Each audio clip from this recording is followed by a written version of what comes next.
welcome back. Good to see you. How you doing, man? Yeah, you too. You too. It's good, mate. Part 2 on its way. Yeah, let's do it. How's before we get going? Good weekend. Get up to much? I haven't done much at all, mate. Weather's been pretty decent, like, but no, I haven't done much at all. Just a steady one, really. Yeah? Delicious weather down south. Lovely stuff. It's been a bit cloudy. It's sun's coming out now, but it's a bit late for that now. But it's been a bit cloudy today. Yesterday was glorious, about 20, 21 degrees, which was nice. Today was ridiculous. I've been at a football tournament all morning for the youngest, and But yeah, last night we had a good night out, beer and gin festival. Nice. It was lovely. Nice. Got eaten alive this morning. Fucking midges. Absolutely eaten alive. Fucking bites all over me. But it was really good. Really good. Really good. You must have put a few things like that on in your time running the pub, or was that not No, we didn't really. I've been to lots. I've been to loads. I gig because I've obviously got the band as well, so I do a lot of gigging at beer festivals. I've got my own beer as well. With the band, we've got a beer brewed for us. We do plug it. We do a lot. Yeah, bootlegger pale ale brewed by Hambleton Brewery up in North Yorkshire. It's absolutely bang pale ale. Yeah, we've got pale ale in a cask, and then we've got an IPA in a bottle, which you can buy from their website. 500ml bottles, really nice beer, 5%. Blows your socks off. It's nice and crafty. So yeah, done a lot of beer festivals, usually with the band and gigging. But no, never had any at the pub. No, it wasn't really What was it like running the pub? What was it like running the pub? You know what? It was one of those things where, whilst I was in it, loved it, thought this is brilliant because it's a lifestyle. It's the social side of it's really good. Absolutely loved it. But when it went tits up, and then when I came out the other end, about 2 weeks after leaving the place, you couldn't have paid me enough to go back. Yeah, it's 24/7, 365 days a year. You can't relax, you can't switch off. Even if you go for a break, you're worried about what's going on and what the take-ins are, and has there been any trouble. So you've got to be committed. You've got to be willing to give up your life, or to make it your life. So it was hard work. It was tough, probably tougher than being in the police. Yeah, I bet it was. Like, just seeing that, like, pub owners, they always look like friendly and jolly most of the time, and then occasionally you catch them when they're like the reality side, and they're just like, oh, they've got like the weight of the world on them. Oh, it's a tough game. I'm glad I got out of it before COVID hit, because I'd hate to think what the stress what on the that bastards have gone worse. through over the last year. It's a tough game. People's drinking habits have changed in the last. I mean, so the pub I took on, I moved in there 2004 with my parents. My parents had it for 12 years, 10 years. Parents had it for 12 years before I took it on. And that's the reason when I left the police and took it on, it was because it was just good timing. I wanted to be out the cops. They were thinking about retiring and having the easy life. So it was just good time, a good opportunity. And in that time, so from 2004 to I left the pub in 2017, people's drinking habits have changed massively. Nobody drinks anymore. People can't afford to drink anymore. You tend to find that people are drinking more at home. Yeah. Like, getting the beers in instead. Yeah. A buddy of much mine, more affordable. Don't blame him. A buddy of mine doesn't really drink it out, but he's got he rates. Speaking of your beer now as well, so he rates craft beers, and he does it all on Instagram and stuff like that. He's got a fucking hell of a following, to be fair. And all he does is like post a picture of a beer, and this is what he thinks of it. But you're right. Like, to be fair, apart from last night, I tend to. Well, we have a couple on a Friday after football training. We'll go and have a little like social little tipple Guinness or something. But other than that, I tend to not drink throughout the week, Yeah. especially now the football season's completely over. It's like, Mm. Yeah, that's the other thing as well. So when I took the pub on, it had been a sports pub. When my parents had it, made it into a sports pub, and so it'd been a sports pub for 12 years. I took it over, and it stayed a sports pub for about 18 months. But then people started getting Sky packages at home and going, why go to the pub and spend 50 quid drinking all day when I can just get Sky at home and get a few cans? Which at the time pissed me off. But now looking back, I think I don't blame them whatsoever, because that's what I do. yeah, exactly. So massive hypocrite there. I But just yeah, go around my father-in-law's. Steal from his beer fridge. That's that sort of side of it, that sports side of it, was becoming a tough game. It used to just be, you've got Sky Sports or BT generally, Sports, it must be difficult for the sports bars these days, unless they're playing, unless people go in there for the atmosphere, the pub atmosphere. And that's it. That's like, it. But I think more people I remember, cottoned onto that as well. Said that about the different drinking habits. I remember going out with my old man back home, like every Tuesday and Wednesday night or Monday night football, things like that. You'd go down the pub because didn't really fancy watching it in the house. Plus, my mum didn't really want the football on; she wanted curry on or something. So we'd go down the pub and watch the football, and then stumble home later, or continue it into the nightlife. Well, I can't even remember the last time I even went out properly, like night clubbing, or even like night clubbing. Fucking that sounds disco dancing. Yeah, down to local disco. Yeah, down to the discotheque. Can't remember. Generally, can't remember. No, that's it. People's habits have changed. It's much more expensive to go out drinking, and I mean, don't get me wrong, massive supporter of the local boozers, and that's like, as a band, that's what we stand for. We're all about supporting the local pubs, and the live music scene, because that's what we sort of merged from a sports pub to a music pub, because that's what people were coming out for more and more. But even you can't beat a live band as well, man. A live band and a few drinks. They had a decent band last night at the beer festival. Reptilia, I think their name were. They did all different sort of indie rock sort of music that I sort of grew up with, and I was like, this is proper. Like, none of this cheesy bullshit that you hear all the time. This was Ed Sheeran. Hey, we've got a rule. Wrong with the Ginger Wizard, mate. So we've got a rule. So we're only a duo, but our strap lines, like, we're called the bootleggers. So the bootleggers, not your average acoustic duo, because we use looping, stomp boxes, and harmonicas and stuff. So it really sort of get things going. And we've got a rule. We always set out the rules at the start of every gig. We say, right, we've got a massive set list. We play for 3 hours, so it's not this 2 45-minute sets and off we go. We play for 3 hours every time. We've got a massive set list, but if you've got a request, feel free to ask for it, and we'll try and blag it if we can. 3 rules: no Ed Sheeran, no George Ezra, and no Oasis, because they're the 3 bands, all acoustic acts, all across the country play. They always do Oasis, they always do Ed Sheeran, they always do George Ezra, and nothing wrong with any of them, but everyone does it, so we try and steer away. I'm not a huge fan of George Ezra. He Ed Sheeran, I like Ed Sheeran, but again, I find a lot of his songs are quite, emotional, lovey-dovey type songs. When you're in the pub, you don't really want. It's not a Saturday night out. Oasis, kind of guy, you can't go wrong with Oasis, but I can see your point. Like, everybody does it.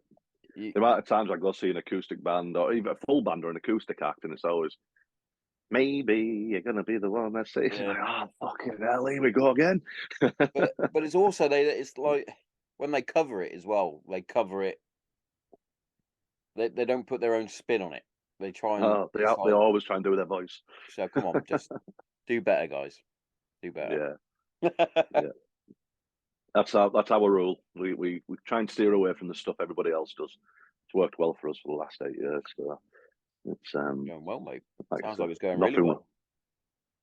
It's going all right. For the UK, or is it just up north? We'll go wherever people want us, if they're willing to cop up and pay. But we'll get the bootleggers down to the Gallagher Stadium on the 2nd of July. They can perform at halftime. We'll play wherever anyone wants us. Yeah, I mean, music as well. The music scene's a tough gig these days because venues don't want to pay. Thing is, venues can't afford to pay acts what they're worth. People can't afford to go out. It's a cycle. So that's why we're very much in support of the local boozers and say, right, this is a cycle. You come out and watch live music. That keeps the pubs going. That gives us somewhere to play and do what we love to do on a weekend. And the cycle continues. The minute you take any part of that away, it all falls apart. And who wants a life without a local boozer? Not me. No, there's something special about a local boozer. Definitely something special about it. Just the characters that go in there, I find. You get fucking dribs and drabs in your Witherspoons and whatnot, but a local pub, you'll have the local pisshead that goes in. Everyone knows him. He has his own seat, his own glass. Fucking brilliant, mate. Yeah. Fucking brilliant. Because obviously, when you I take it you had a few issues with the pub because obviously you had a bit of a downward spiral after. So if we go back to part one of the podcast, we sort of ended with me taking time off from the police, and so it was during that time I've had just short of 6 months off to fix my mental health, and went back. And it was just different. I was definitely ready to go back. So before you go back, I had to go and have an appointment with occupational health and just get the all clear to make sure I wasn't going to, do anything stupid on shift, or I wasn't a liability and stuff. Still had all the financial issues that we talked about in part one, but everything else, I'd really got a grasp of my mental health and, the steps I'd followed and got myself to where I needed to be to fix things. I built a lot of resilience, and I felt really mentally strong. Just went back to work, but there was still that. I remember going back in. I think I mentioned it in the first part, but when I went back to work, I hadn't heard from my inspector for the whole time I was off, and he collared me into his office and said, "How are you feeling?" "Yeah, good, boss. Glad to be back." I said, "But I thought I'd have heard from you at some point over the last 6 weeks." And he just says, "Oh, yeah, I don't really get all this mental health stuff, all that kind of shit. So I just thought it'd be best if I didn't bother contacting you." So that was the kind of environment I went back to, and sort of my mates. You had a bit of banter and a bit of wind up with your mates, but then the ones who were on a different team and stuff were people just treat you differently, or trod on eggshells around you, and that's the last thing you want. So I went back, and I reckon about 3-4 months in, I thought, nah, I'm done with the job. I'm just not up to it anymore, and my heart wasn't in it. So I decided to leave, and like I said, it was just good timing. I already had it in my mind that I was going to leave. My mum and dad were talking about leaving their pub, and it would have broken my heart to see them walk away from the pub, because one, I'd have had no decent pub to drink in on my days off, and two, it'd been my life for 12 years. Although I was in the police, I still helped them run it. We looked after it when they went on holiday and stuff. So it was a big part of my life. So I decided, well, that's it. Pop me notice in, and I'll take on the pub. Stupidly, really. And hopefully my dad doesn't listen to this, because I'm going to admit he was right. But he tried to talk me out of it. He was saying, the pub's not doing as well as you think it is. It's really hard work. You're struggling with your money anyway, and unless you've got a load of money to plough into it, it's just not worth it anyway. I was like, yeah, whatever, Dad. Don't worry about me. Sorry, Dad. I'm going to do what I want to do. So we arranged to take over. It was with a brewery, a pub company. So it wasn't like we didn't own it outright. It was our business, but the pub itself was owned by a pub company, and they're just greedy, robbing bastards anyway. Yeah, I bet they are. The better you do, the more your rent goes up and the prices go up. When times are harder, there's very little they'll do to support you. So we went in, took it over. And I'd say we moved in fully in 2014, signed it over to us at the beginning of 2014, and we left middle of 2017. So for the first 2 years, things were really good. Business was on the up. The changes we'd made from a sports pub to a music pub, really, really successful. loads of live music. We had live music every single weekend. It was just really, really doing well. And I was thinking, oh, fucking takings are great, brilliant. Yeah. And then it got to back end of 2016. So we've got a race course here where I live, and it's all race season's always really busy.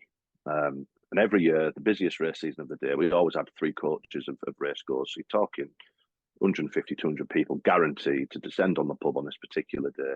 Yeah. Massive day where you got loads of beer in. Took probably a month's worth of takings in the space of one day. That's how busy it was.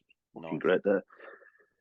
However, 2016 turned up the night before this busiest race day. A load of wagons and diggers and fucking highway maintenance start pulling up outside the pub, closing the road off, blocking my car park off. Fuck off. What's going on here? So I go outside and says, lads, what you doing? Oh, just blocking the road off, mate. You know, we've got digging road up, we've got to do gasworks. And what are you on about? It's a one-way road as well. I've got 3 coaches booked in here tomorrow morning. I don't think so, mate. You won't be getting any coaches down here. You fucking kidding me? Oh, you should have got a letter. There's no one written to you and told you the road's closed for a week. So there, I'm like, I can't fucking believe this. There was nowhere like to get in touch with the coaches and stop them and say, don't come here. There was nowhere to park up and offload so they could come to the pub.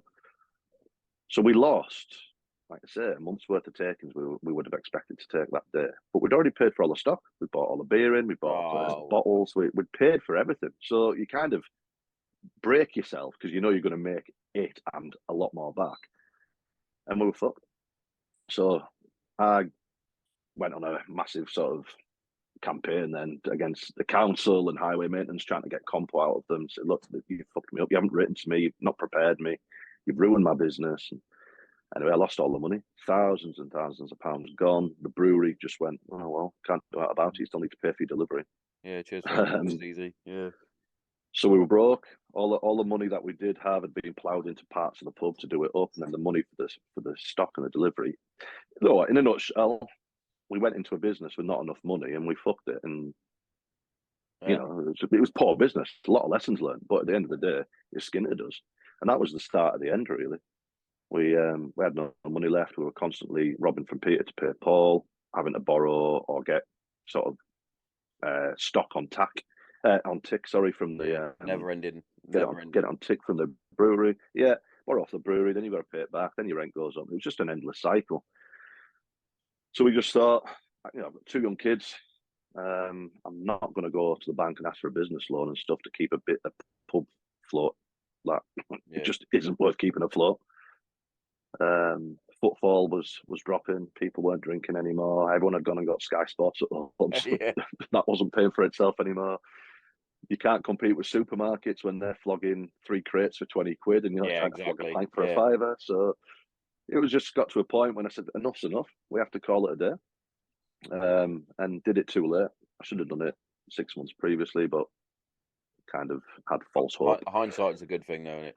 It is, mate. It is. But you know what? Everything happens for a reason. A lot of lessons learned, a lot of resilience built, but it fucked us big time. We, when it came to leaving, so when you take on a pub through a pub company, you've got to put a load of money aside for fixtures and fittings. You've got to buy the fixtures and fittings and then sell them back. You've got the stock and everything. So when you leave, you can sell the stock minus anything you still owe the brewery. You can sell your fixtures and fittings, so they get evaluated and you get all that money back. But the problem was, because I took it on from my mum and dad, it was their money. So all that money for the fixtures and fittings, the thousands of pounds that I would have got for me, went straight to them. And they needed that because they live abroad. They needed that to pay off their debt. So I was like, fucking hell. So it literally left us with no money, and no clue what to do. So if we consider our sticky situation, I bet the stress levels in the house was. It was, mate, and it was. I think if it had happened previously, when I was really struggling with my mental health, it'd have probably been the tipping point for me. Yeah. But do you think you sort of going through what you went through sort of give you a bit of like a calloused mind, you could say? Yeah, as I'd say 100%. As our David Goggins would say. Absolutely. It was as calloused as Goggins' knee, his dodgy knee that he keeps running on. Yeah. But yeah, it was. Yeah, absolutely. It was what I'd gone through and the things I'd put into the steps I'd taken to get through my depression and the resilience I'd built during that time absolutely paid dividends when it came to this bit, because I was in a situation where I joined the police at 18. I'd never hunted for a job, never looked for work. I didn't know how to use Indeed and all them new fangled online sites that were out by that point. I was, I left college, moved to the pub, ran and worked at the pub for my parents, and then joined the police. So I didn't have a clue what I was going to do, what work I was capable of doing, what skills I had from the police, and we didn't have anywhere to live. So because we had no money, we couldn't just go and rent, because you're talking two grand plus just to get the keys and the deposits and all that. You go get the deposit, first month's rent, last month's rent, or whatever it is. Yeah, and we lived above the pub, so you lose the business, you lose your house. So we had, we were told we'd have 6 months when we handed our notice, and you got 6 months because we're going to put it on the market. We'll find a new landlord. Then they've got to go through all the process. So you've got 6 months. So right, okay, that gives us time to start putting some money aside. Anyway, we didn't even get 2 months. Put our notice in, and I said, "We found somebody. How soon can you be out?" I was like, "You kidding me?" Well, fucking 6 months, mate. six months. Yeah, that's what we agreed. But because of the clauses and agreements that we'd signed up to without even thinking about it and everything, it was we had to be out. So we got basically said, right, in 4 weeks we need you to be out the pub because we need to hand over. So I had 4 weeks with a pub that wasn't even bringing in, we weren't even breaking even each week, so there wasn't enough money. By that point, because we'd given up, we weren't stocking the shelves, we weren't stocking the fridges, we were keeping as much money as we could back. People knew we were getting ready to close because we were quite frank and open and honest with everybody about what was going on. So we were screwed. So we got to a point where I thought, I've never had to do it in my past. I've never sort of signed on, claimed dole or benefits, or whatever, but we're going to have to see if we can get some help while I figure out what we're doing. So we got in touch with the council. First of all, went down to local estate agents and said, what have you got available? We had, at the time, we had three dogs. Getting a house with pets is a fucking nightmare. So what have we got available? And the prices for rentals were just absolutely astronomical. And for somebody who didn't have a penny to scratch his ass with to try and come up with 2-3 grand, just wasn't going to happen. So we got to the council, said, "Can you help us?" Probably the lowest point I've been in terms of my self pride and my ego was taking a bit of a kick in having to go. In my opinion, I felt like I was going and begging for money, and I didn't like it. And that's not a slight to anyone who has to claim benefits, because I know people absolutely need it, and it's a vital lifeline for some people. But for me, having never had to do it, and I was probably bought into that whole stigma of, oh, if you're on benefits, then you're lazy and shit, and that's not true. I know there's people who legitimately need it. But at that time, that was my kind of opinion. And I just thought, this is fucking shit. I can't believe I'm having to come begging for money. So went to the council, asked if they could help. And it was round about the time all over the national press, we were seeing stories about families being put into temporary accommodation. On a not so temporary basis. People spending 18 months in a 1-bedroom bed sit. I remember, And this was 2017. And they turned around and says, well, we've got nothing. We've got no social housing left. Everything's taken up. We can put you in some temporary accommodation. So I asked what that was, and it was a bed sit. I said, well, there's me, my 2 kids, my wife, my 3 dogs. You can't put us all in a bed sit. So I said, well, you'll have to get rid of your dogs. That's for starters. Get rid of them. So from that point, it was heartbreaking as well, because it's members of the family, isn't it? Yeah, I mean, it was never going to happen, and it never did happen. It was never going to happen. I said to my wife, "Look, you and the kids go at the bed sit. If that's what it comes to, I'll stay. I'll live in the car with the dogs. I'm not getting rid of my dogs." So they said, "You'll have to get rid of your dogs. You'll have to move into this bed sit." And I knew exactly the location we were talking about.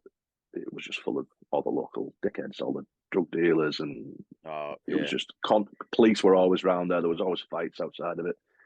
And I was like, I can't fucking believe my life's come to this from being, professional police officer and serving, serving the country, but serving my local area, serving the region, and do it, serving Queen and country in the Fucking as far as a police mate. officer does, to being a local businessman and having that sort of standing in the community to now having to move into a bedsit. What the fuck? And I was determined not to let that happen. I had a month to decide, do you want to or not? And I said, the only other alternative is to move to another place. It's a nicer property, but it's 30 mile away. And so would have meant Katie, my missus, she couldn't have got to work. Kids couldn't have got to school. So it was stupid. There was nothing available whatsoever. And we weren't a high priority on their list. It was like, this, family of 4, you're not a high priority, 2 young kids. So I was fuming, I could say a lot of things there, but I won't because I'll get cancelled. Yeah, well, this is the thing. I mean, but people that listen will probably know what I'm going on about. Well, funnily enough, I asked for the list of, well, how do you determine the priority? What is a higher priority? And I mean, I got the list off them, and there was stuff on there that was legit. Women who were fleeing domestic violence, absolutely fine, not a problem with that. And then there was your usual stuff that everybody can make their own mind up about. But one of the ones that really fucking narked me was if you're a prisoner leaving prison, you automatically go to the top of the priority list. So I said, Simon, a minute, I'm a guy who just needs a bit of help and support to get back on his feet. I'm a young family. I've been a police officer for 10 years. Yeah, you're saying if I'd have been a prisoner, coming out of prison, I could go commit a crime now, go do 6 weeks in jail, come out and he'll give me a house, no problem. But here I am asking, begging you for a house and you've got nothing for me. They're like, yeah, that's just the way it works. It's government policy. So I was angry at the world, is so angry with everybody. Backwards. It's fucked up, man. That's why you have I was angry power with that aren't fucking in tune. They can't relate, can they? They've got no idea what it's like. No idea. No idea at all. So I was just angry with the world, and I just thought, you know what? If one thing I've been preaching while I've been working on mental health is, if you need help, don't be scared to ask for help. Don't be scared to speak up and just ask people. And I thought, fuck it, I'm going to put my ego and my pride aside. In fact, it was my local estate agent that said to me, when he was telling me about what I'd be entitled to in terms of benefits and support, and he said to me, have you worked your entire life? Yeah. Have you paid tax your entire life? Well, working life, yeah. Right. Then fucking go and claim benefits, go get some support. You need it. You put your ego aside, stop fucking pull your head out your ass and just go and take some money and some support while you need it. I can see why you didn't want to. I can see why you didn't want to. If it ever happened to me, I'd be like, I ain't going to benefits. Yeah, it was just a pride thing. And it gets worse. So I'll tell you about the other mess with benefits in a minute. But so after he said that, I just thought, you know what, fuck it. So I made a video, posted it on all my social media, and just quite a heartfelt video of, guys, I've lived and worked in the community. I've supported all the local charities. I've done X, Y, and Z. If you've ever been in my pub, you know who I am. You know what I'm like. I need help. This is a situation we're in. We're being left with a few quid in our pocket, not enough to find anywhere to live. If there's anybody who knows of any private rentals and any jobs, can somebody please get in touch? And I put it out, cringing as I did it, as I clicked post, I was cringing like hell. And within an hour, the community came together, really. Lovely lady in the local area came and said to me, look, I've got a house which I'm doing up. It's going on the market for rental with an estate agent in a couple of weeks. It's yours if you want it. Don't worry about the deposit and stuff. It's just, I'd like a nice family to move into it. So it's yours if you want it. So fucking thank you. I mean, I don't believe in a higher power, but I was thanking God that. Sometimes there's something, and you're like, oh, there he is.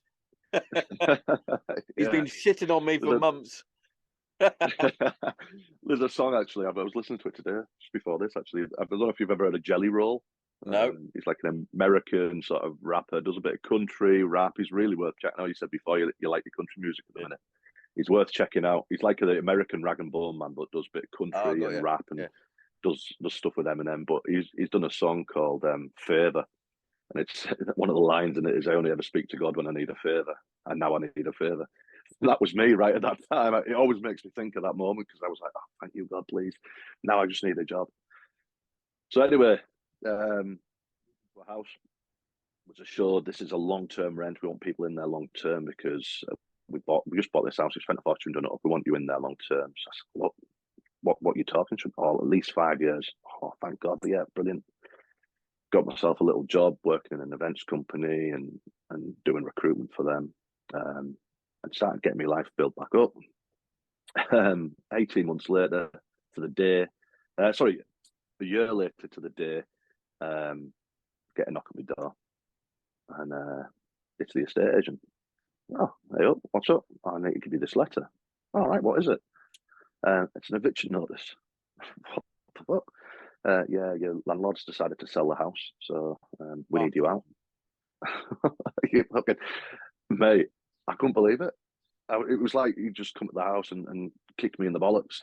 I was like, I couldn't speak. I was like, "The fuck, she can't do that. She said 5 years." "Yeah, I know, but needs must. She's got problems of her own. She needs to sell the house." I couldn't be angry.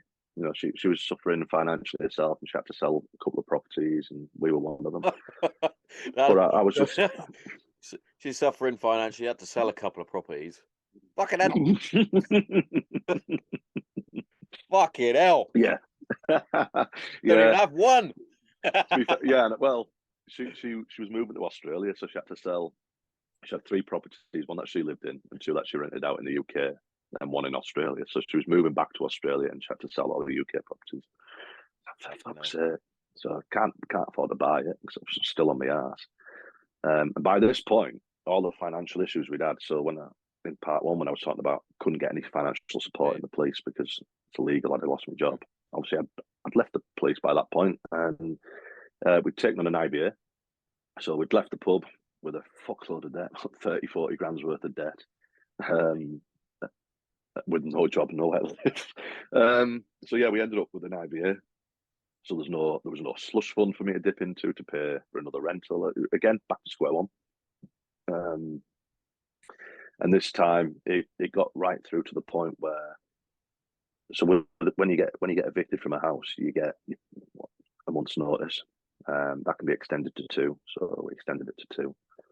And then if you aren't out by then, they then got to write to you again, and you get another month or 2. I can't remember the exact timings, but it can keep getting extended until the point when fucking bailiffs turn up, I suppose. So we went to the council again, cap in hand, and said, "We need somewhere to live." And it was the same story. "There's nowhere available. You've got to go on the list. You've got to bid for houses. There isn't any, so it'd have to be temporary accommodation, and you'll have to declare yourself homeless." So what the fuck? I can't do that. I'm just starting to get my life back on track and starting to build things up and pay me debts. "Oh no, you will have to class you as homeless. You'll get put onto the top of the priority list because it's a no fault eviction. It's not like I've done anything wrong. You'll go on the top of the priority list, and you'll be classed as potentially homeless at the end of this period. And then you'll have to go into temporary accommodation, and then we'll find you somewhere to live." It's the process. It's the way it has to work.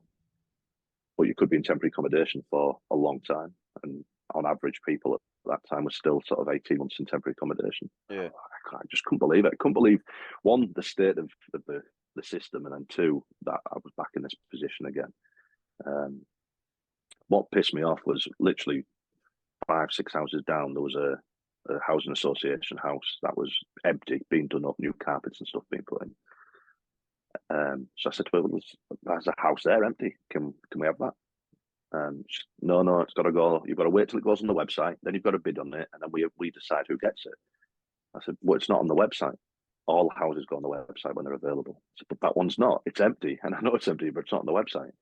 And all I kept getting was, "All houses will go on the website when they're available." I said, "Well, is anyone moving into it?" "No, there's nobody moving into it. Just keep your eye on the website. It'll go on."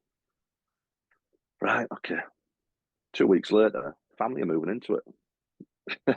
And we knew who they were, and they worked for the housing association. So, and they already had a housing association house. So what they'd done is they'd just basically got an upgrade. It was like the work there and spoken to somebody. Not what you know, to you know. Yeah, And they've got themselves a bit of an upgrade. So yeah, we were back in the same situation. And this time it was a week before we'd had to stretch it out because we couldn't find anywhere. And we were striving to save the money. We'd got a week before the bailiffs were due to come and turf us out, and we'd have been homeless at that point. And it was a family friend who came to us and said, "Look, there's some money. Go and get yourself sorted. I can't see you all being turfed out. Go get yourself somewhere, and we'll sort a repayment out whenever suits you. Just go sort your shit out." And again, that was another thank you God moment. And yeah, that was the kind of the start of it. But to go back to what you were talking about earlier, had I not built my mental resilience back when I was in the police and going through all that shit, that would have finished me off. That whole those 2 periods have been literally a week away from homelessness and in a bed. Hello, you're at the adverts, so don't turn off. Don't turn off, because I've got some good stuff for you. First up, I'm going to talk about our sponsors. Kent CBD is our first sponsor. Now, CBD oil, as you know, has tremendous benefits, especially within mental health and physical health. Personally, I use it to help with my anxiety and my depression, but not only that, I also use it to help with the aches and pains of life in my joints, especially my ankles and my knees. But yeah, without CBD oil, I would have still been on my antidepressant tablets, which I'm no longer on. So, every cloud. And what we're going to do here at Granite Zero is we're going to give you 10% off everything from oil, muscle rub, jellies, bath salts, the lot. Yeah? Make sure you get in there. www.kentcbd.org. Put in the promo code GRANITE0 and get yourself 10% off. You are welcome. But also, if you're like me and you love a nice cup of coffee. Now, for me, I only drink one coffee, and that's Green Beret coffee. Now, I don't only drink it because it's out of this world fucking coffee, roast to order, grinded to whatever specific grind you want. But not only that, it's veteran owned and veteran run, which, hits me right in the feels. So make sure you check it out, Green Beret coffee. Get yourself a nice cup of coffee. I drink it dark, just like my soul. Incredible stuff, incredible stuff. And what I'm going to give for you, I'm going to give you 10% off. So once you get to the checkout, once you've got all your coffee, your products, your apparel, whatever you need, get to the checkout and put in the promo code GZPodcast10 and get yourself 10% off. Courtesy of the Granite Zero podcast. You are welcome. Now, that's enough of me talking about this stuff. Back to the regular scheduled show. Check it out!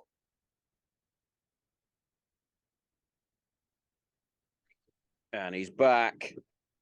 That caught me off guard, that. I like to spice things up every now and then.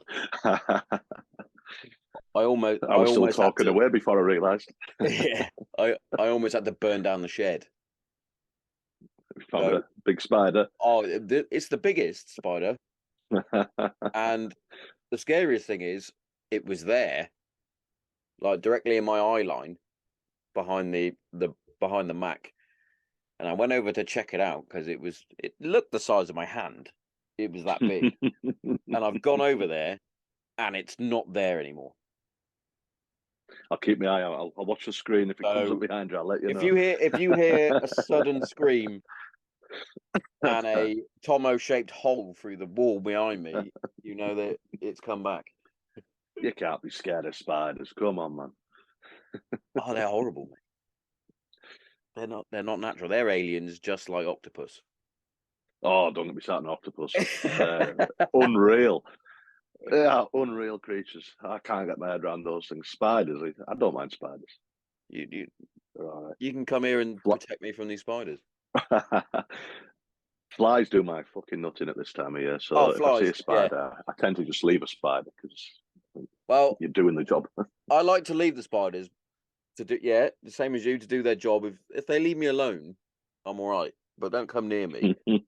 But the girls, fucking hell, I think they would let me burn the house down. I think if it was anywhere We near. had one when we had the pub. We got a screech from the kitchen once, and we went in and what's going on. We got a lot of out here in the sticks. You get a lot of wolf spiders, or like great big, fucking dirty, hairy spiders. Yeah. And it was that big. Couldn't even get a pint glass over it to throw it out because its legs were that big. And I thought, "Oh, gives it here. I'll pick it up." And I picked it up, and it sort of hooked over the end of my thumb. It kind of like its legs curled around my thumb, and it covered my thumb. Fuck me, that's a big guy. And you could see its fangs at the front, and it just lifted its fangs up and sunk it into the tip of my thumb. Now they're not poisonous or anything, but it fucking hurts. It's like getting two thorns shoved into the tip of your thumb. I think the first and last time I've stepped on a spider deliberately. I was like, "You bastard!" But it fucking hurts. How fucking dare you? They're big things. Wolf spiders. Yeah, I can see people being scared of them.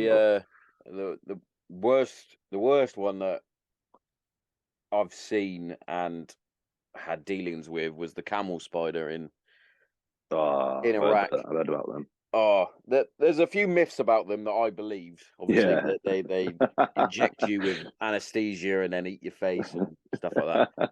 But no word of a lie, I was on patrol and I was in full kit and I saw it and I thought, I'm gonna fucking have this bastard. So I basically tried to jump on it, and this thing turned round and basically laughed at me and then chased me, and they're fucking rapid.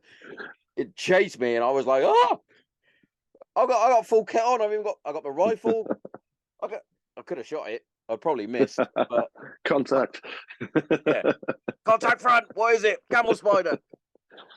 Would have been fun. Yeah, I've heard stories. I've seen you've got all these pictures on social media, haven't you? Camel spiders, and they are horrible. They're fucking horrible. Ugly looking bastards.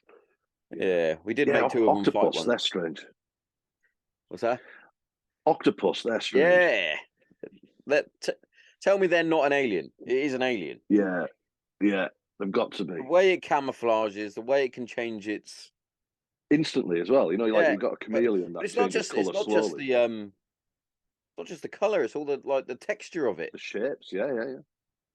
1 minute they're smooth and slimy, next minute they look like a rock. They can fit into any space. They can. Oh, they're horrible. And so intelligent. They got like 4 brains or something as well. Yeah. 4 brains. Really intelligent. Have you seen that Netflix documentary, My Octopus Friend or something? My Friend the Octopus. I haven't, but it's on my list to watch. Definitely. It's worth watching. It won't clear anything up for you. You'll come away from that going, yeah, they're still fucking freaky, but fucking alien. Yeah. But yeah, we digress. Yeah. Homelessness. Yeah. I mean, yeah, don't get me wrong. I don't want to sort of over egg the pudding here, but it wasn't, I've never lived on the streets, and it was a week away from being declared homeless, but it was the closest I'd ever liked to come. And it was a glimpse into the suffering and the stress that thousands of families across the country are still going into to this day, because social housing is still an absolute sham. Definitely. And yeah, it really, really made me appreciate, reinforced sort of that mindset that that I developed at the time of being grateful for everything you've got. And there's a quote, I don't know who said it, but there's a quote I like to remind myself of, to make yourself richer, make your wants fewer. The less you want, the richer you'll feel. And that's kind of the mindset I developed. And that period of my life certainly reinforced that, because to go from somebody who was earning over 30k a year in the police and the career of his childhood dreams to suffering with burnout and clinical depression, running my own business and finally thinking things were on the up, to then being a week away from homelessness on 2 occasions, a year apart. It was fucked up. And I do think, had I not built all the resilience and taken all the steps I've taken to, as I like to say, kick depression in the bollocks a couple of years previously, that'd have finished me off, because I bet it would. It's horrible. And you can kind of see why so many do when they been up there and then on the streets. Yeah, I like to think, can't remember who says it. My head's full of all these sayings and quotes that I've read over the years that have really sort of helped me. But rock bottom is the best foundation to build your life upon. And I live by that. When you've been at rock bottom's different to everybody. It's not a location. Everybody feels they're at rock bottom in different ways. I certainly felt like I was at rock bottom at the times when I was suicidal. And it just gives you that solid foundation to reevaluate Definitely. and appreciate things. You smashed the nail on the head again there as well, just by a slight bit turn of phrase. Everybody's rock bottom is different. Yeah. And that's what a lot of people don't realize as well. It's like, and when you're going through it as well, when I was first going through all my shit, and I thought, well, there's people worse off than me. Yeah. I can't feel like this because there's people worse off than me. Yeah. It's a lie that we tell ourselves. To be fair, in comparison, you look at things. I own my own house, so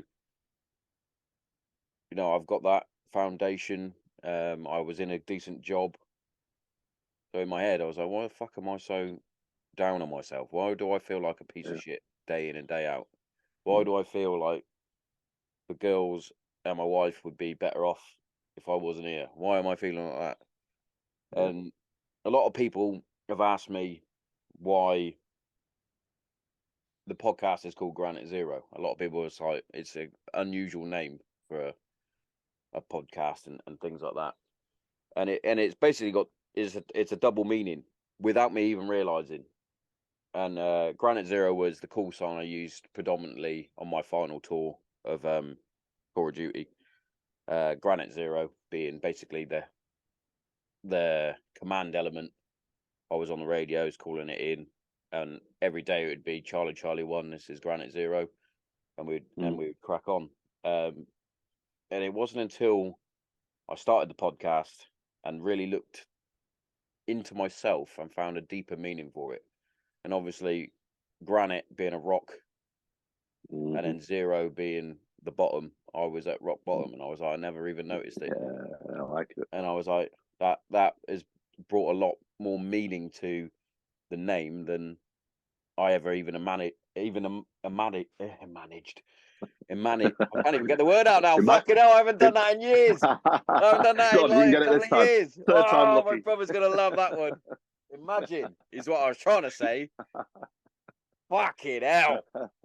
I've done it again. My wife's gonna love that clip. I'm gonna snip that clip. That can all deep and meaningful, and I fucked it up with my dyslexic mind. But you guys get my meaning.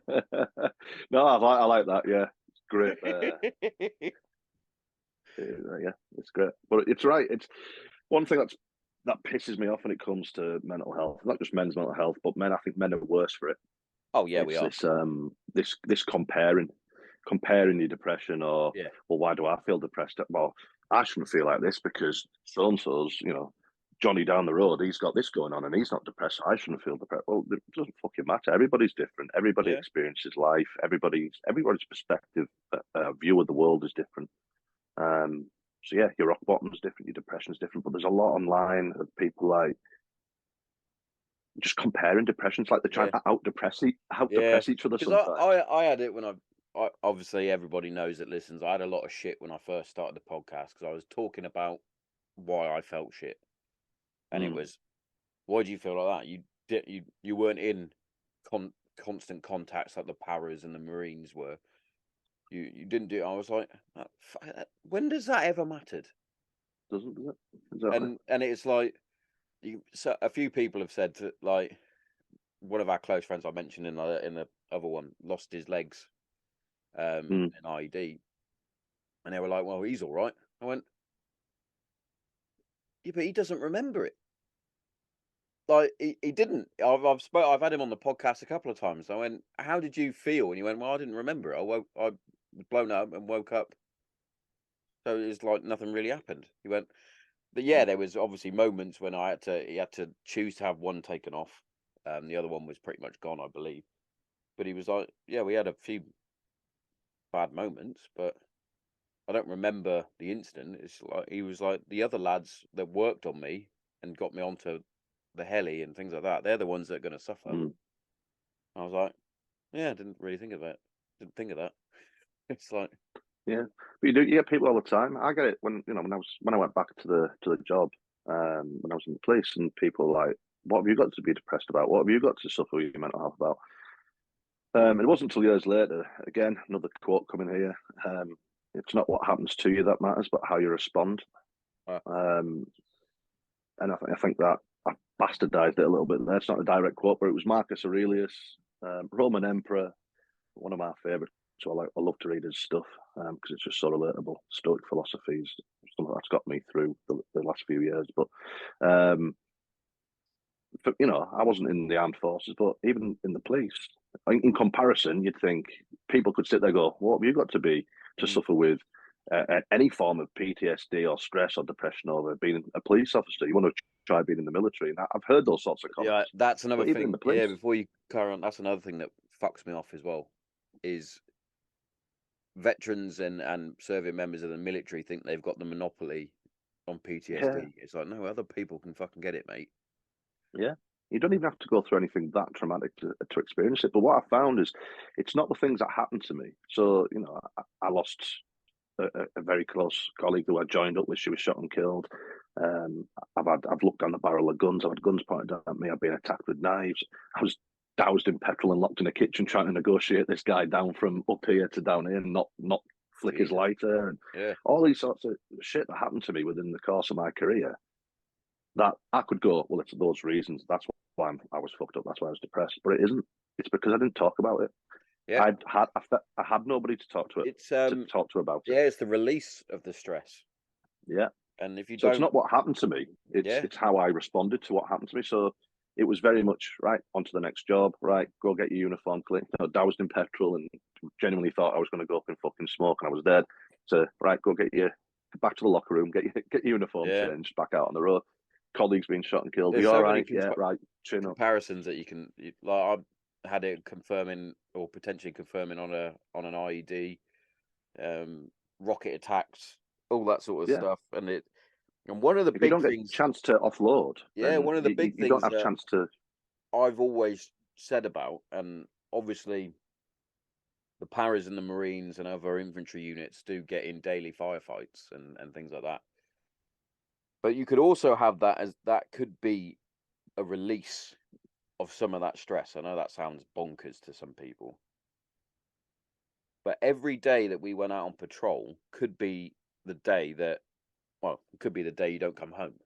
You have to put that in your head, but also forget about that as well. You have to be constantly switched on from day one, that when you arrive in theatre, to day whatever it is when you leave. You're constantly under stress. You're on stress. It's hyper vigilance, isn't it? Yeah, You're constantly for you guys out there. We don't really realise that, and I never really realised that until I left, and then it was though I sort of, pardon this sort of military term, I purged myself and got rid of it. All just sort of flooded, and I was like, oh fucking, what has happened here? Because when you're in tour, you're going through it.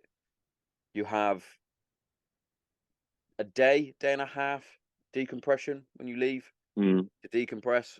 They basically then send you off into normality. They go, right, you can go on leave now.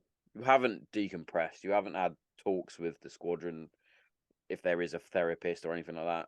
They just basically go, there you go, be normal. And they wonder why squaddies, when they get home from theatre, just go out and fight people. Yeah. Because they're either trying to get that adrenaline buzz, or they've got this built up stress that any people think it's thing, like a switch that can just switch on and off. And I've said this on a very long time ago. I think the episode was "We're Not Normal," because we're not. We're told that we're killers from the day we start, especially infantry soldiers. Now, you're a killer. What makes the grass grow? Blood, blood, blood. And you're there shouting, "Kill, kill, kill." You're trained to kill and maim the target, and then they expect you to be normal when you leave. Yeah, can you be nice on a weekend? It's like we're right. You go through your resettlement, but there's no adjustment into civilian life. There's no adjustment. It's You know basically what?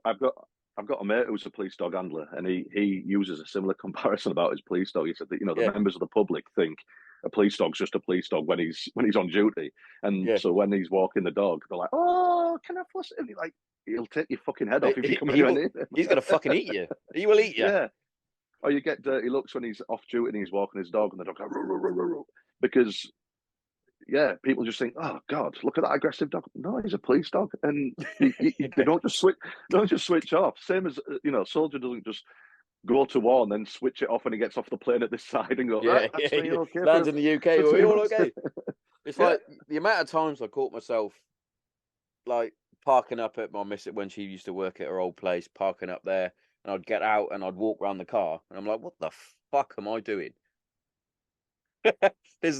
Why am I doing my 5s and 20s in fucking a car park in my next to my house? It's ridiculous. But we had a period where, when I was on the organised crime team, we had one of the sort of most wanted, most sought after. I'll call them a gangster. Let's just for the sake of it. One of the local gangsters had planted a lump on a police officer's car to track him and trace him home. yeah, and we got told, right, we've got to start checking your vehicles on a regular basis. I went through a period of that, like going out to my car park my car was always parked it away from my house. Getting out and getting down, checking the wheel arches and stuff. I thought people are going to wonder what the fuck I'm doing here. They think I'm going to get locked up for trying to nick my own car. Yeah, but it's also crazy, isn't it? Because a lot of police officers and obviously service people during the Troubles in Northern Ireland, they literally would have to do that. Yeah, and that's still technically okay. Yeah, they still have to do it. It's Probably still have to do it now as well. Yeah, I think they do. I've seen a rise. I think I remember reading something not so long ago. There's been a rise in attacks against police officers, but yeah. So it's not what happens to you. It's how you deal with it. And if you've got nobody to open up to, nobody to talk to, like for me, you couldn't open up to each other really in the police. It was just chin up and get on with it. I couldn't come home and say to my missus, "Oh, I was doused in petrol and nearly set on fire today." But she never let me go back to work. Yeah. There was times when some of the, especially when anything involving kiddies, I'd come home, 2 little kids, and there's times I would sit in my car and cry before I went in the house because there was nowhere else to let it out. Yeah. Um, that genuinely reminds me of you've probably seen it, End of Watch with Jake Gyllenhaal. It's basically filmed with as he was doing it and things like that. And there's a scene where he goes into like a crack den, and the 2 kids are taped up in the closet. Fucking American. In the cupboard, while the parents are getting high, and it's like, I was like, how he restrained himself in that. I know it's not real, but obviously that does happen, and it's like, how have you restrained yourself? Which is why I give so much props to the police, because even down to these like fucking annoying auditor people videos on like TikTok, and they're starting to out there, and I'm like, what? He's doing his fucking job. Leave him alone. Fucking bellend. Remember raiding one house on a firearms warrant, and we found a fully loaded pistol and a grenade in a shoebox under his daughter's cot. And I was like, "Are you for fucking real?" And he was just so blasé. I said, "Well, she can't even walk or crawl yet, so the chances of her getting her hands on that is slim to none." And I'm like, "That's not the fucking point, mate. Put a grenade in your places to hide your shooter. You don't put it under your daughter's cot." Because he thought, like an idiot, if the police raid your house, they're not allowed to search kids' bedrooms. Oh yeah, world's dumbest criminal right there. But shit like that pissed me off, and then I'd have to deal with a 2-year-old who'd been killed and deal with that body. I remember going home that night. My daughter was the same age at the time, and my missus was in bed. I was going to her bedside that night and then sitting there crying, but nobody to actually vent to and open up to. And I think that is the key for anyone that's still in the force. I don't know if it's changed. I don't really keep in contact with anybody that's still in the job, but if it hasn't changed, then it needs to. Officers need people to open up to and to speak to Definitely. after shifts, or the debriefs back when I was And it's in was like, it also goes down to, even if they say, yeah, I'm fine, yeah, they're not. you need to bring them in anyway. Yeah, because it might be, you might genuinely be fine. There's times when I've gone through shit like that. Like, yeah, and you shrug it off, macho bravado. Yeah. I'm a man, I'm fine. But it's not. It's still. It's all it's done is you've shoved it in a to use the word you just used. You shove it in a closet, and Yeah, it's in a closet, apparently. Closet. I've been watching YouTube with my kids too much, that is. You shove it in a cupboard in the back of your mind, and then it'll come out at some point. And usually, as I found, it all comes out together in one big go, and you need help. So Yeah, definitely. And it also goes to your spouse as well. Like, yeah, the worst one for my missus, I think, was when I was out in Kandahar. Or, well, it could have been a few. It could have been a few different times, really. But one that really sticks out in my head, I was literally on the phone to her, and I was on IRT, the quick reaction team, and I was sat on the phone having a normal conversation, and I hear the dreaded fucking rocket alarm, and I'm like, fuck. But I don't say fuck because I knew it was coming in. And she's like, "Why have you gone quiet?" And I'm like, "Oh, nothing, no, nothing." And she's like, "What's that noise?" I'm like, "What noise?" Next thing I know, my corporal's run in, banging on the door, and he's like, "Tommo, get your kit. We gotta go oh, now, fuck. now, now." And she's like, "What's going on?" I went, "Go, go." And I put the phone down, and she's like, but then, because of that incident, and then another incident over in Helmand, they call op minimize. So someone's obviously been really hurt, or worst case dead, and they Yeah. cut all communications until the family's been notified. So I couldn't All phone right. her for another 3-4 days. Oh, fucking hell. So I've said to her, "Got to go bye," and then there's no communications, no internet, no phone, no nothing. And when I Yeah, that's finally hard, man. managed to get back Jesus. to her, she was like, "Oh, thank God! I thought something really bad had happened." And I was like, "No, that's all right. It was a rocket attack."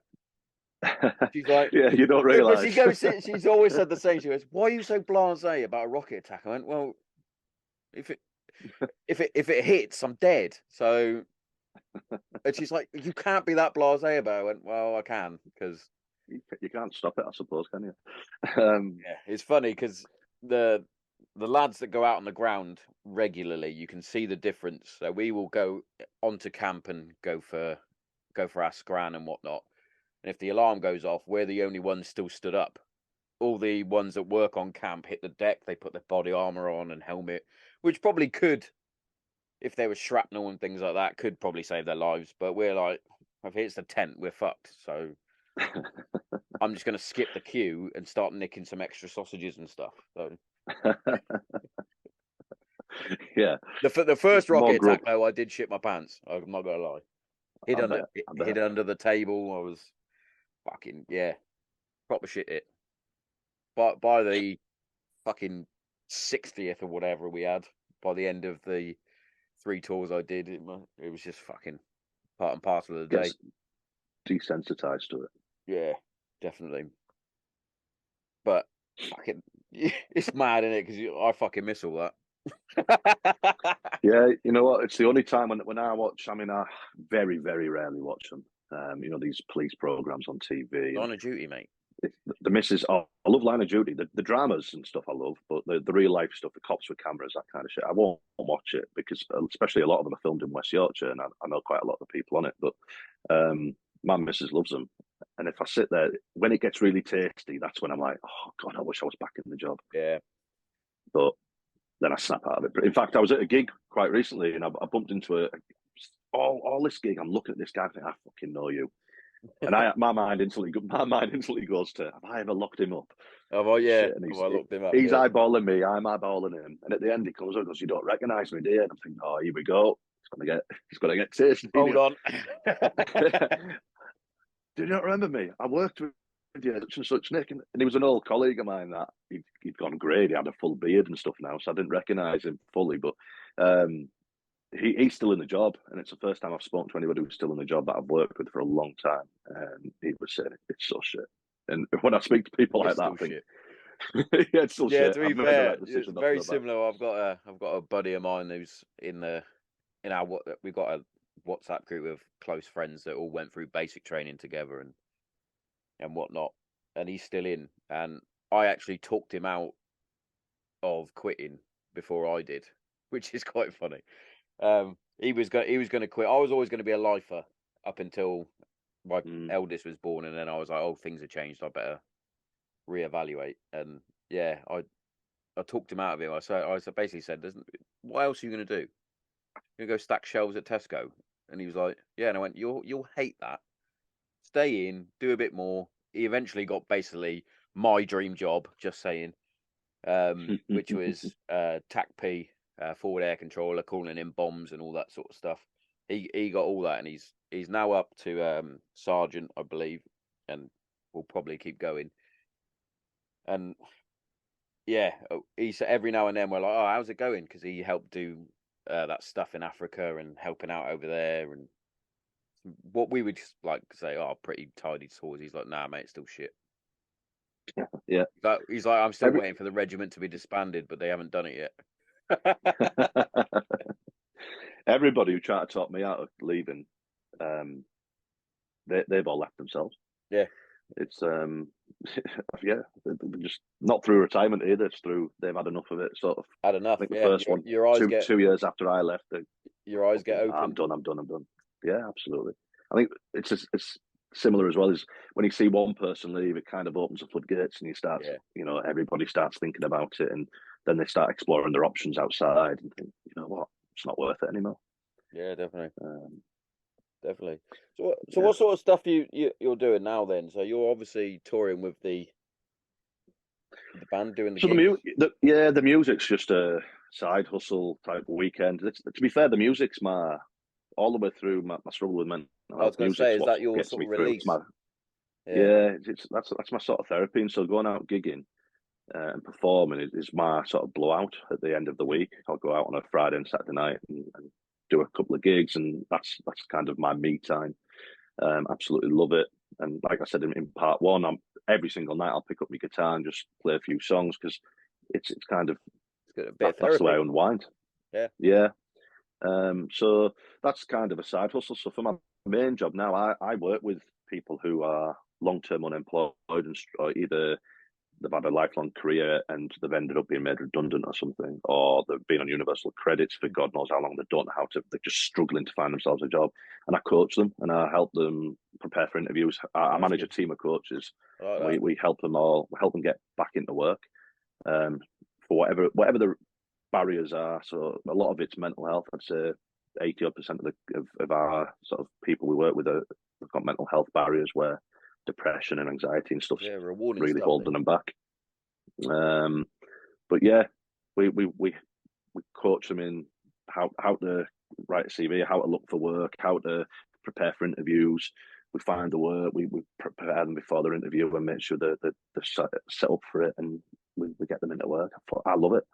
It's especially after what I went through with that sort of short period of facing homelessness and unemployment and not knowing where I wanted to go myself, and how to find my transferable skills and how to put them into other industries. And that is a transferable skill. A lot of people don't realise that if you've gone through what you've gone through, what I've gone through, what other people on the show that have suffered with different sorts of mental health problems, you are just as qualified to help people through struggles, because you've been through it. This is it.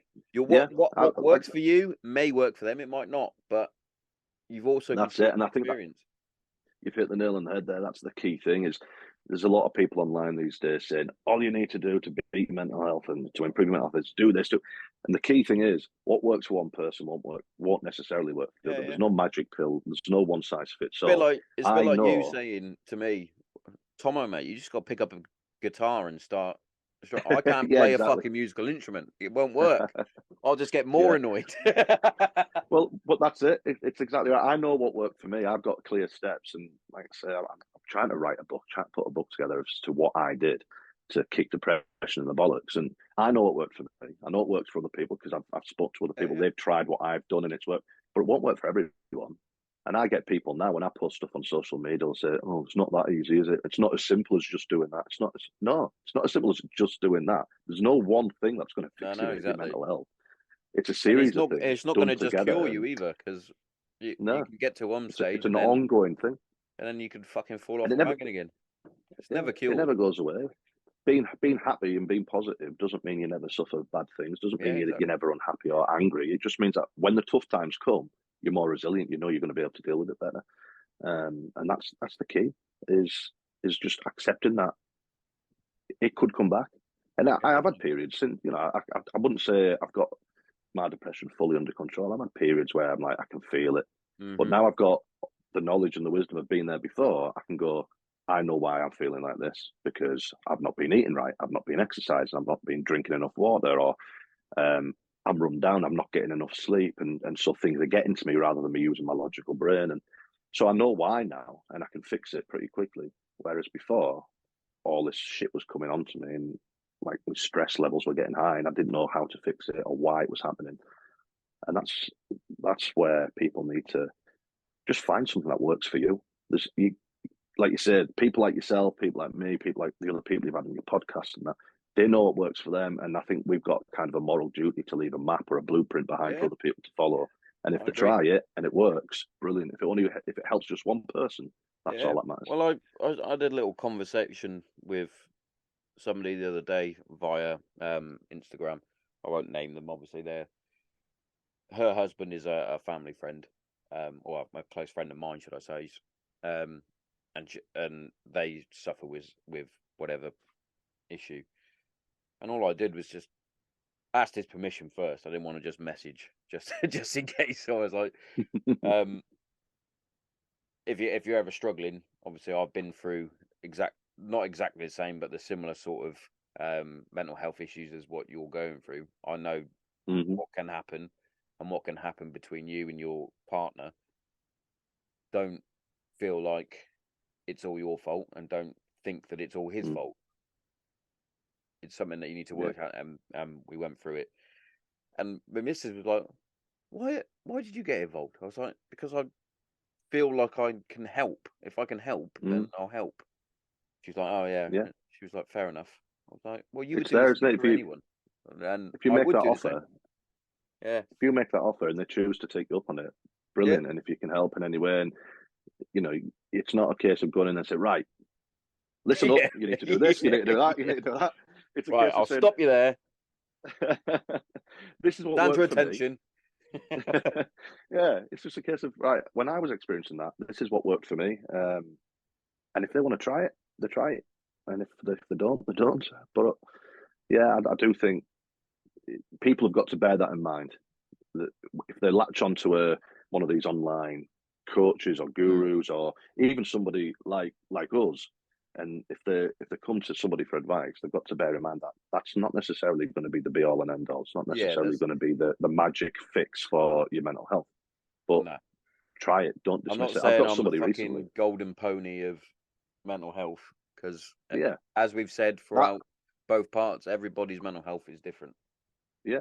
I'm a firm believer that talking helps, and you know I've got the Andy's Man Talk bracelet on here, and I'm the Andy's Man Club, big sort of supporter of the Andy's Man Club, and I think it's a really it's a much needed thing to have in society to give men that option to go along and talk to other like minded men and men in similar situations. But as I found out recently, was somebody who has gone through a suicidal period and tried to end his own life. And I reached out to him and suggested, look, I'm going to be going to an Andy's Man Club on this day and time. Do you want to jump in the car and I'll take you with me? And he's like, nah, doesn't work for me. That I'm not going to sit in a room full of men and talk about my feelings. And that's not what it's about. And I explained what happens at an Andy's Man Club and how it works.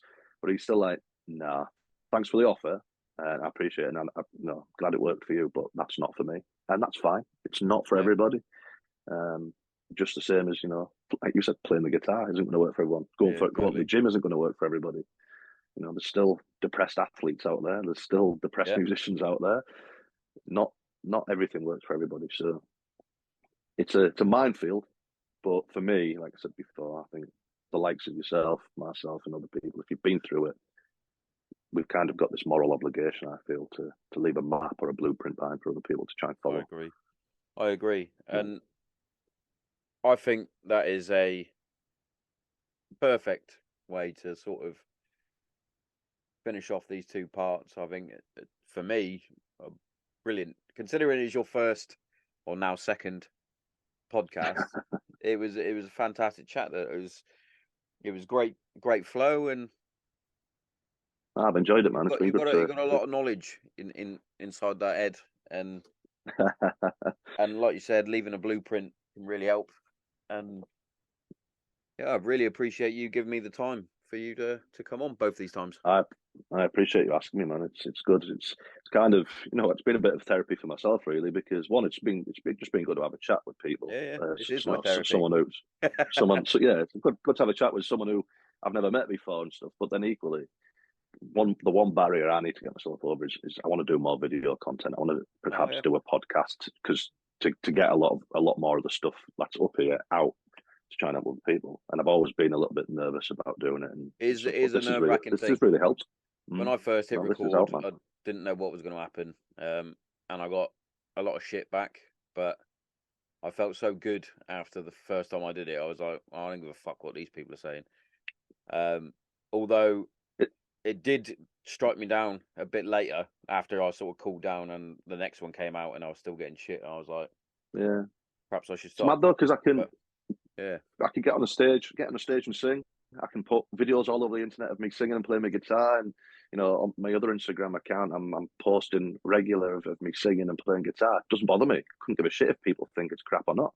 Yeah. But to sit and talk to a camera, and I can't do it, man. But no, this has been really, really helpful for me. And I've really enjoyed it. I'm glad I popped your cherry. It's been a privilege. No, but Dave, genuinely, thank you very much for coming on. No, it's a pleasure. And we'll be in touch, and we'll keep the wheels turning. Yeah, absolutely. And I'll work better on my my speech, because for some reason I make up words in the middle of podcasts. yeah. What was it? Imagine, wasn't it? Imagine. Imagine, but you said, yeah. Good luck with that. Cheers for your time, and I'll catch you again soon. Take it easy. Cheers, mate.